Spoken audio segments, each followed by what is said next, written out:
If you've ever thought, I'll be happy when, but then found that you still find yourself waiting, still feeling like something is missing, like you get to where you said you would be happy and yet you're not, this episode, it's for you. Because here's the truth. If happiness always feels like it's just one more goal away, just 3 more pounds away, just one pay raise away, one vacation, dream vacation away, it's not the goal that's the problem. It's the way we're thinking about happiness. And listen, I get it.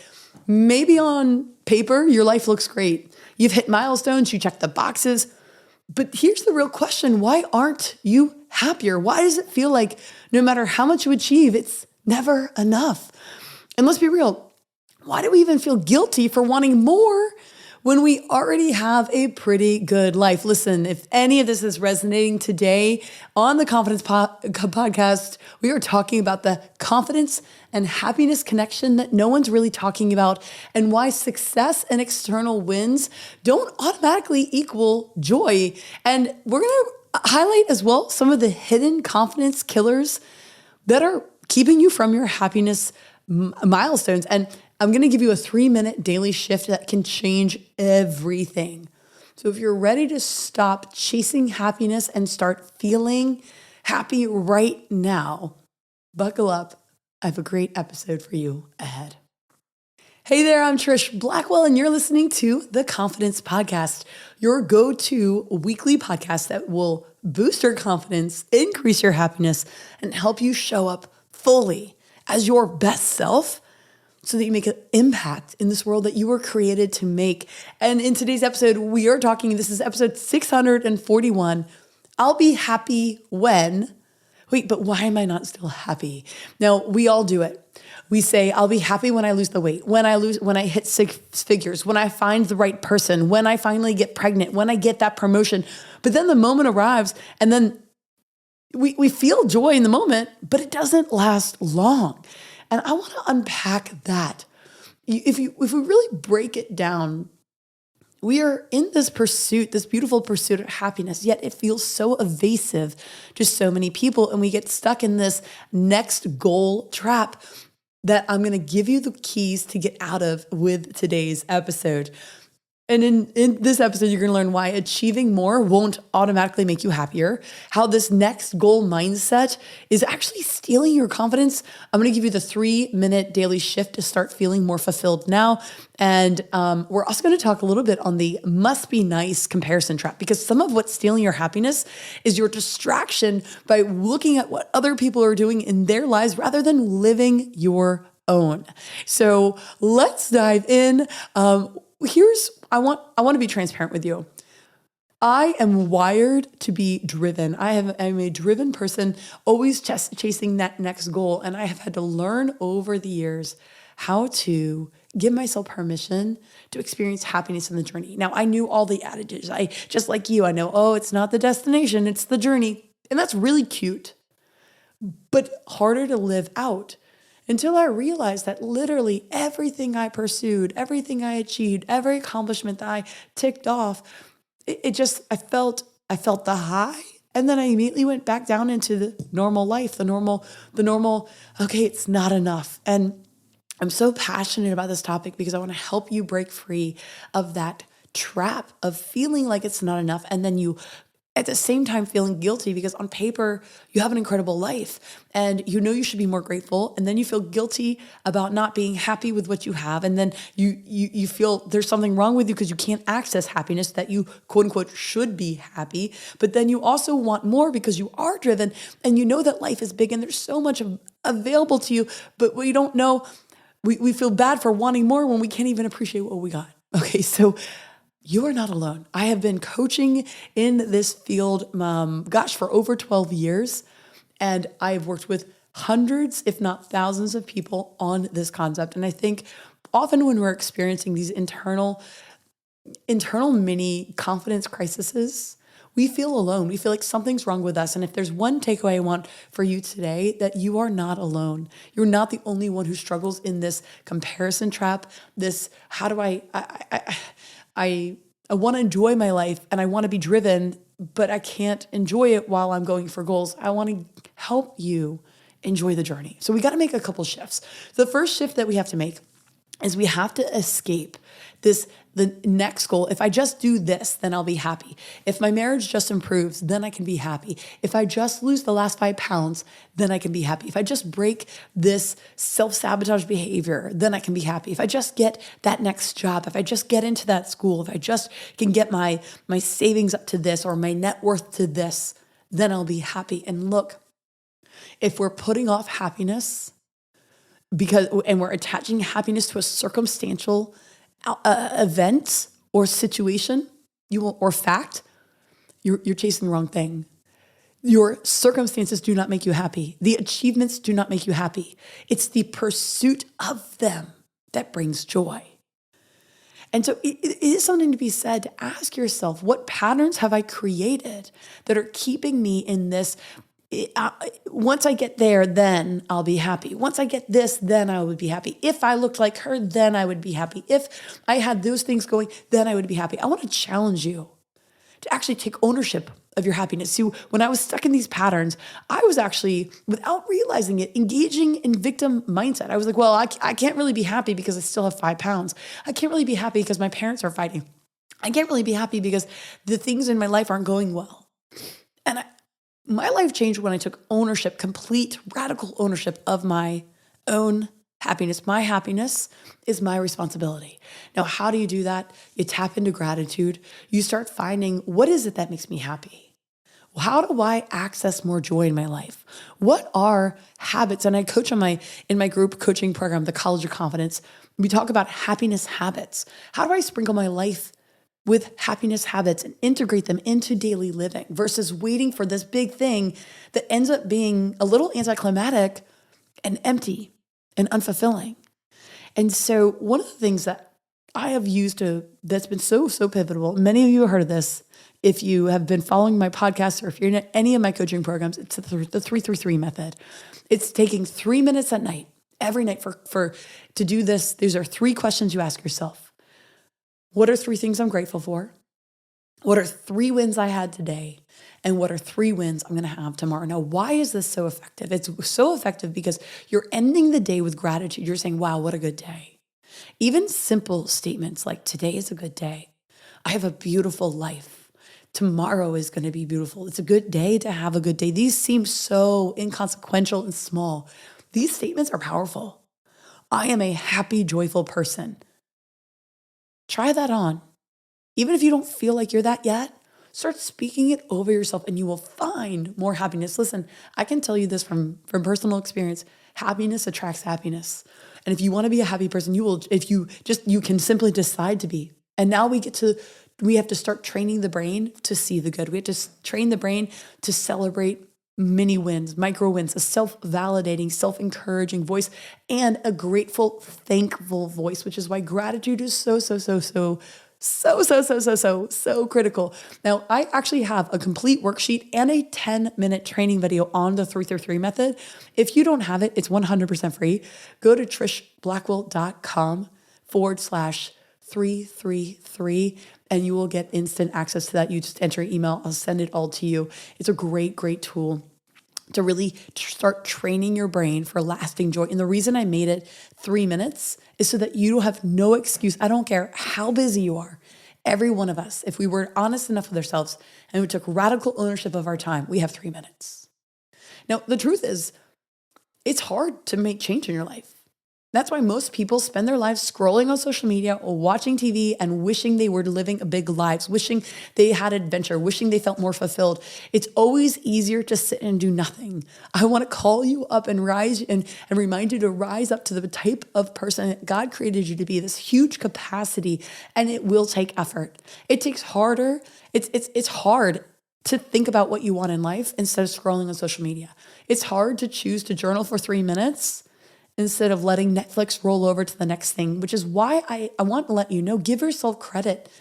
Give yourself an attagirl, an attaboy when you say, hey, I'm becoming a person who does hard things because I don't want a normal life. I want a life that's not the status quo, that is not unhappy. I want to be one of those rare few people who is joyful and happy in life. It's a choice. And I want to mention one of the things I wanted to bring up in this conversation, in this coaching session today, is that there is a connection between confidence and happiness. And it's that we have to know that our external success does not always translate to internal happiness. And so I want to give you permission to figure out what brings you joy. What makes your soul sing? And there's going to be a combination of pursuit of a challenge, pursuit of something creative, but what is the formula? What are the things that bring you joy, that make you come alive? And now here's where a lot of high achievers struggle. We feel guilty prioritizing time to do that. One of the absolute best things I did for my life, for my impact, my potential, my finances, my children, my parenting, my marriage, was that I answered these questions about 12 years ago.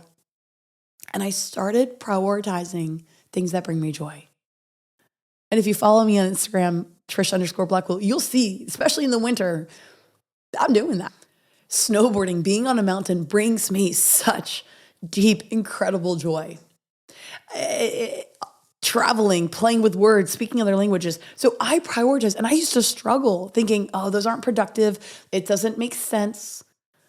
It actually makes sense. The more you give yourself permission to live life and pursue the things that make your heart sing, the more productive and effective you will be on the traditional areas where maybe you're putting pressure on yourself. Now, I want to share something, and I want to challenge you to answer this question.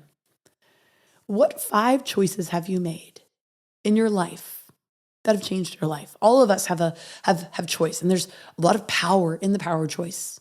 And I want you to reflect and ask yourself, what choices have I made, good or bad, that have changed the course of my life? I was doing some reflection on this myself, and I can tell you one of the choices I've made was the choice. There was a moment when I was in the mountains of Glencoe, Scotland, and I felt the presence of God. And I just made the choice to believe that he was doing healing and transformative things in my life. Another choice I made that changed my life was standing at the top of Mont Tremblant in Canada, one of my first big snowboarding trips. And I just said to myself, I will live a life where I can do this all the time. I will live a life that's different, that's extraordinary, that is adventurous. Another choice I made that changed my life was I chose to leave an abuser. And it was scary. I chose to believe that I could recover and heal from rock bottom. Then another big pivotal choice for me was the choice to trust my husband, to trust somebody after I had been so broken down by other people. And a final choice that has massively impacted my life is the choice to believe that I have power over my emotions, that I can choose happiness, joy, peace, enthusiasm, and abundance or gratitude. And so this is kind of a double reflection question for you. What choices have you made? And what choices will you continue to make? And I want to offer to you that the choice to live an incredible life, that one choice can change the trajectory of the rest of your life right now.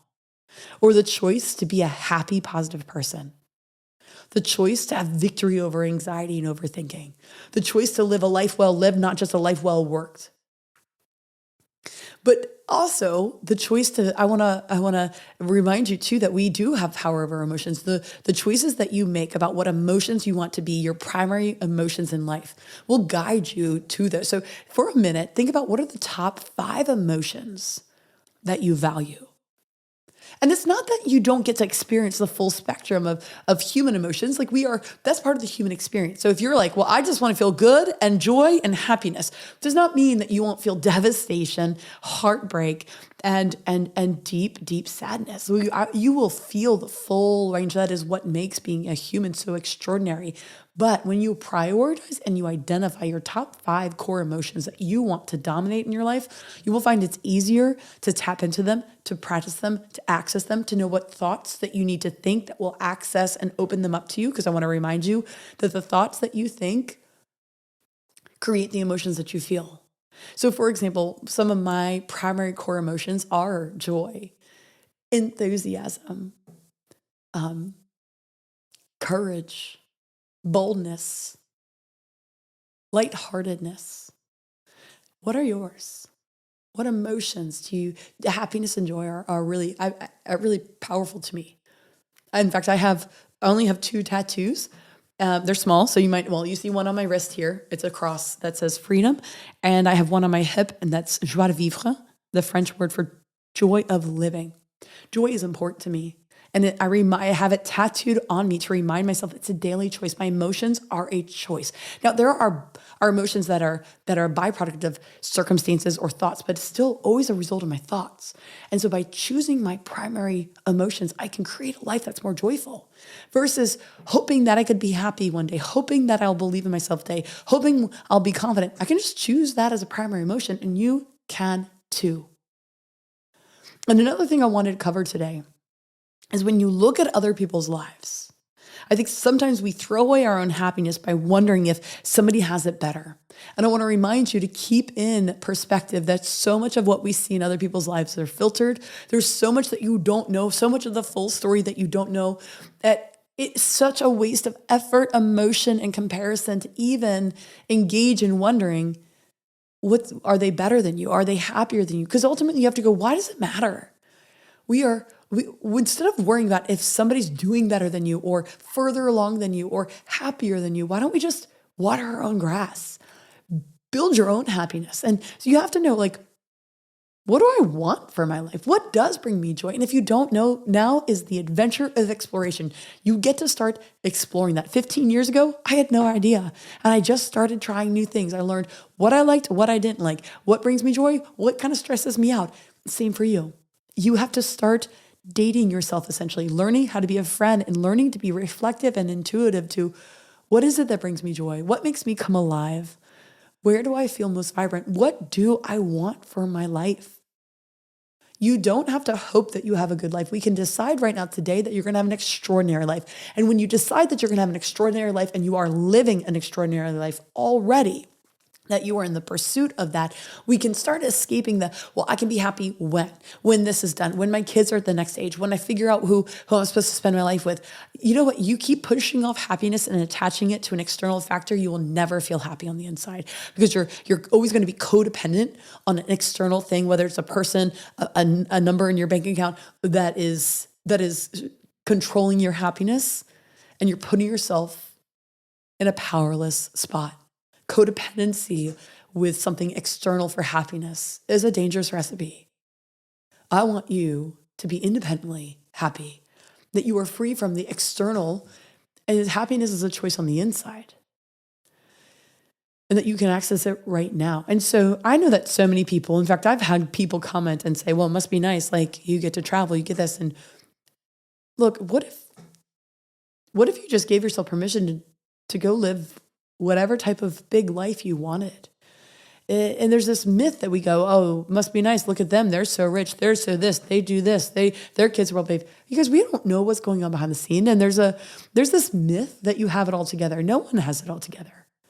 And abundance and adventure and a life worth telling a story about, a life that is so ridiculously happy and crazy, is really fundamentally grounded in abundance and gratitude and in knowing what you want, which is why I teach one of the core pillars of confidence is to know what you want.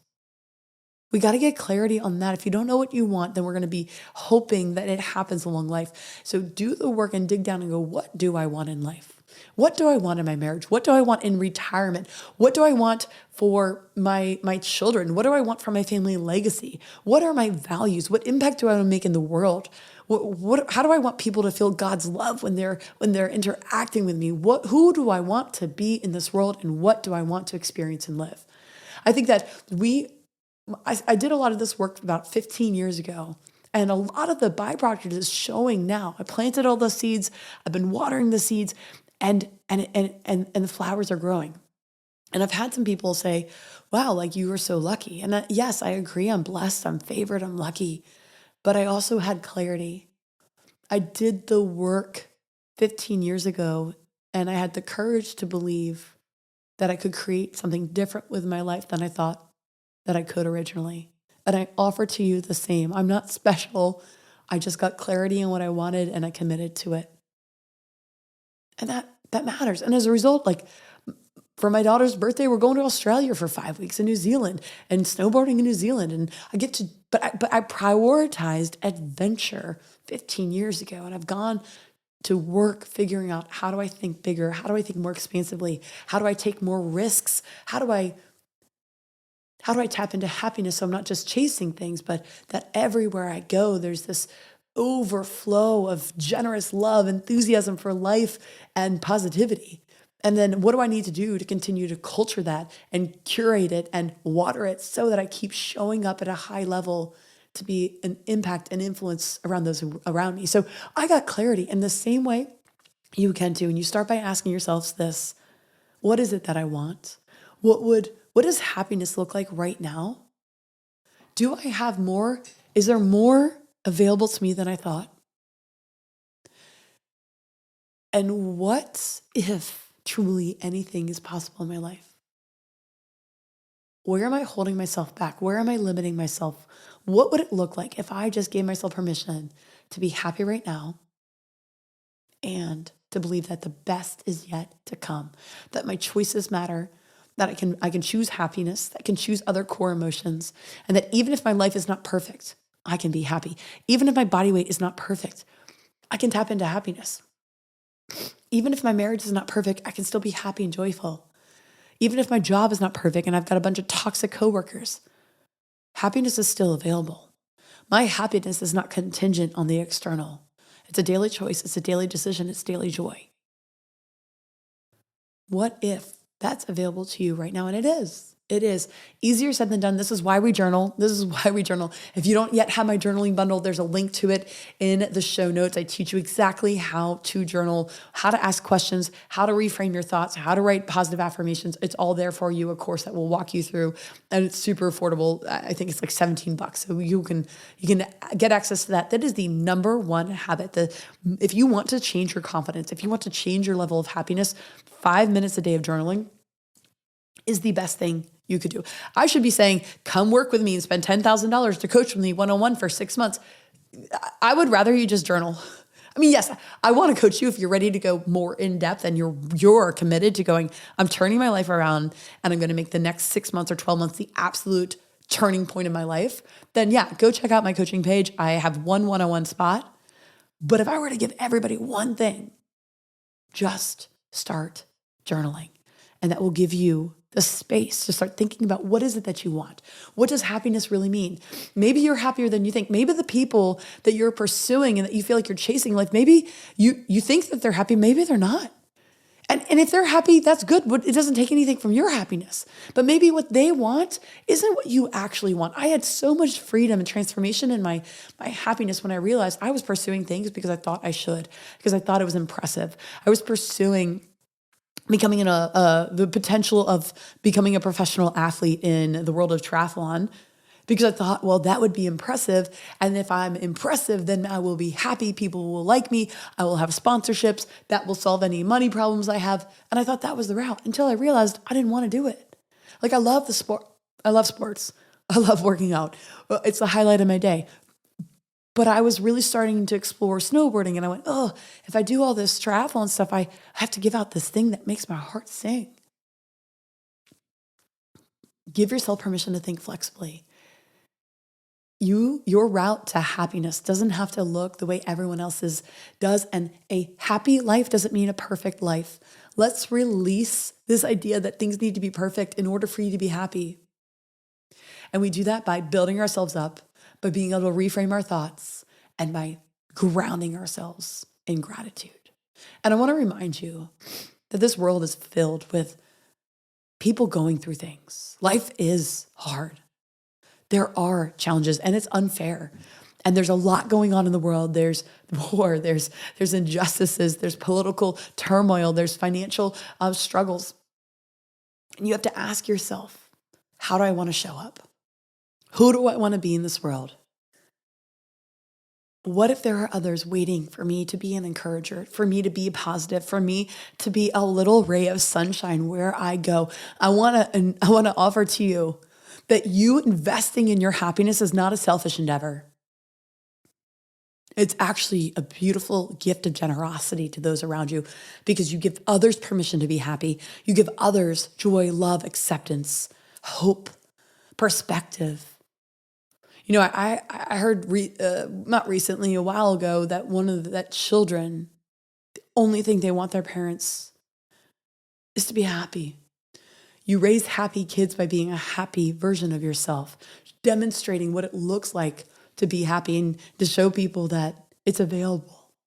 Your happiness is a gift to others and it calls others up. So let's close out with some power phrase pyramid. I like to close the episodes with some power phrases, which are affirmations that you can write down. I have a bottom level, a middle level, and a top level. I have a couple of the bottom level because I know that this concept of, hey, I'll be happy when, and I feel like I should be happier with my life because on paper, my life is great, but why don't I feel like it's great? Why can't I tap into it? And some of that is because we have not just given ourselves permission to play.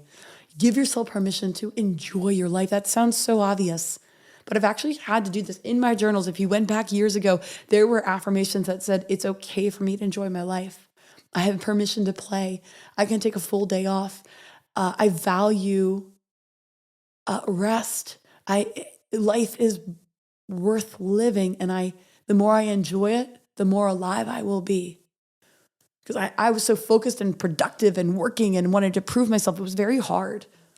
And so please don't overcomplicate some of this. Sometimes we just have to say, I have permission to enjoy myself. I have permission to love my life, my imperfect life, my imperfect, complicated life filled with uncertainties. I can still fully enjoy without worrying about the future. So here are some bottom level ones. I gave you a couple for our power phrase pyramid in case, because I don't know what you're struggling with, where you want to feel and access more joy and happiness. I'm enough right now as I am. I choose gratitude over dissatisfaction. I celebrate progress, not just results. Happiness is in the present, not the next milestone. I define success on my own terms. And I want to pause there. It occurred to me to mention that there have been times that I've practiced allowing myself to be happy, and it feels scary. I had seasons in my life where I really struggled of just letting myself feel happy because I was always afraid the other shoe would drop, that something would go wrong, or that I hadn't earned happiness, that I should have, there was 15 other things for me to do rather than just enjoy being happy at the moment. And if that resonates with you, I want you to know this. This is how I stepped out of it.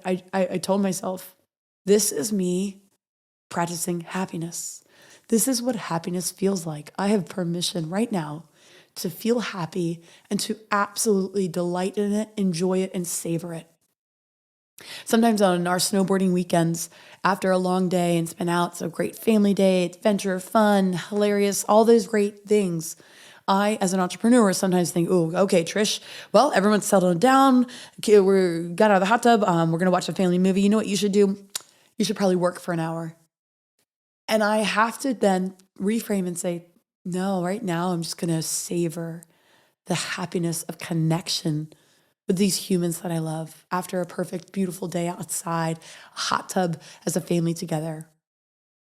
And so for me as a driven entrepreneur, I actually still have that narrative of like, nope, right now I'm savoring happiness. And that is productive. That is efficient. That is enough. I don't need to go do more to prove myself, to earn this happiness. I can just enjoy it and rest in it. All right, some more power phrases, middle level ones. My joy is not dependent on achievements. Confidence comes from presence, not pressure. I allow myself to want more without guilt. I already have everything I need to feel happy today. And here's our top one. The ultimate breakthrough thought is, I don't have to wait for happiness. I am happy now. You could also say, I create it now. Today, I walk in happiness and joy. You could even as simply say, I am a happy person with an imperfect life, and I always find the good. I hope this resonated with you guys. Hey, make sure you reach out to me on Instagram. I love hearing from you guys. If you're a listener on Spotify or you're watching on YouTube, comment. Let me know what resonates with you. And I love getting feedback on episode requests of topics you're like, oh, you've done an episode, but girl, I think you should go deeper. I love y'all's feedback. I love my podcast family. Thank you guys. I don't know if you can tell my voice is a little raspy today. I've been sick for the past 7 days. I wanted to record this episode about 4 days ago, but I could not speak. I had to whisper. And so we are working at getting my voice back, but I don't want to miss a Tuesday that I drop an episode to you. So thank you for your patience. If my voice doesn't sound quite the way it normally does, know that I am resting and recovering, and I will be back better than ever. Go out there today. Go be more of who God created you to be. Be you. Be free.